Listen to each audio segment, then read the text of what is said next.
Hello Internet. A little bit of a different video today. I'm working on the engine of a 1919 Mazda Miata. Long overdue, hasn't had any work done on it for a long time, so taking the opportunity to strip it down and get a few things done. Changing the coolant to a coolant reroute, new water pump, new timing belt, etc., and also fixing a water leak and some seal issues, which are the main reason for pulling it out.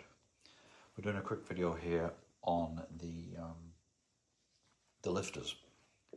People who own a Miata will know about lifter tick, and it's really because of these hydraulic actuators here. See how I can just press on this and it's taking up the slack.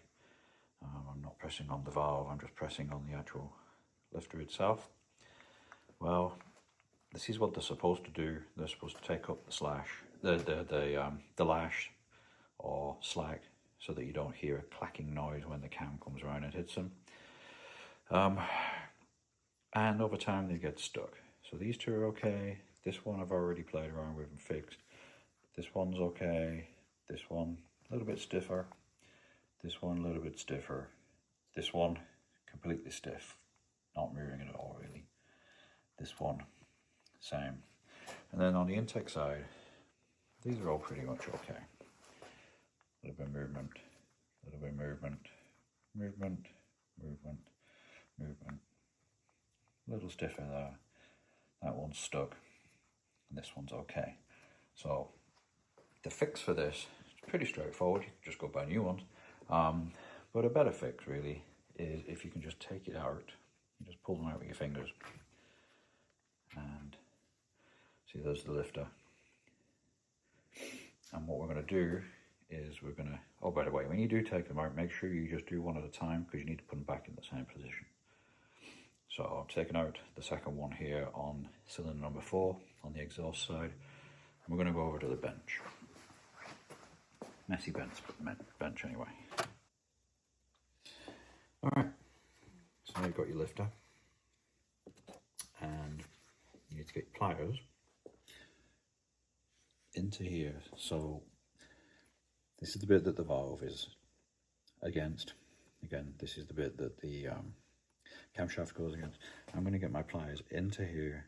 I can kind of, if I have them all the way open, I can hit the bottom inside of this.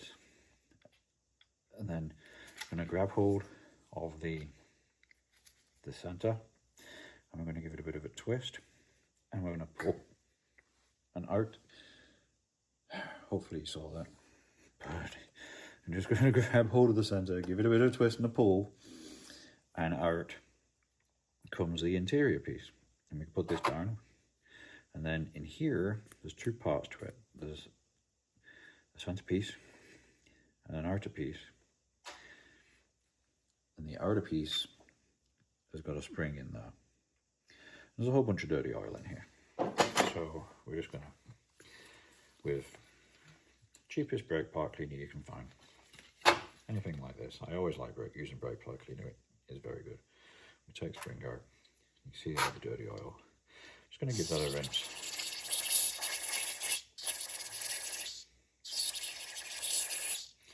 Get rid of the dirty oil.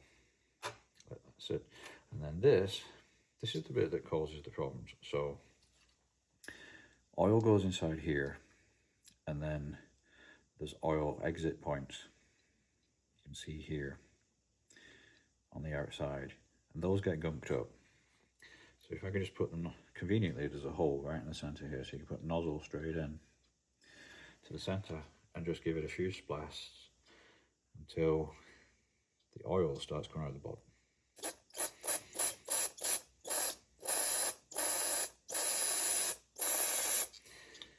And that's it. It's now all nice and clean. There's a whole bunch of dirt in the bottom of here, and then we need to reassemble. And reassembly is the reversal of removal. So I'm going to reassemble with a little bit of oil. So we're going to So let's get these bits out of here. I'm going to put them to one side. Give them a bit of a wipe with a rag. And dry them off. Hopefully you can still see what I'm doing. Maybe not. So that's log cleaner on the inside. And this piece. There we go. So everything's all nice. Clean, shiny. The actual lifter itself.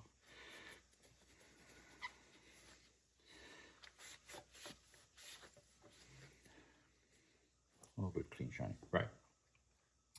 So we're going to reassemble this. I like to use a little bit of fresh engine oil. It's going to pull some of this cap, make it easier.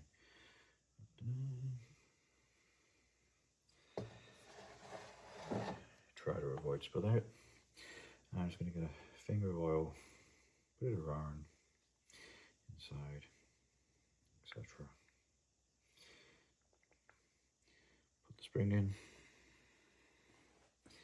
and then the plunger with the whole end that goes against the spring until it's in, and then that's moving a lot nicer now. And then hopefully before it decides to release itself, we get it back inside of here. And there we go. That's it. He's in there. He compresses nicely and releases nicely. And then making sure he's still oiled up. I'm just going to go back to the engine and I'm going to drop him back in. There. And now he's ready to go. Off with the and go do the rest, same with the rest of them. That's it. Thank you for watching, and I will talk to you later.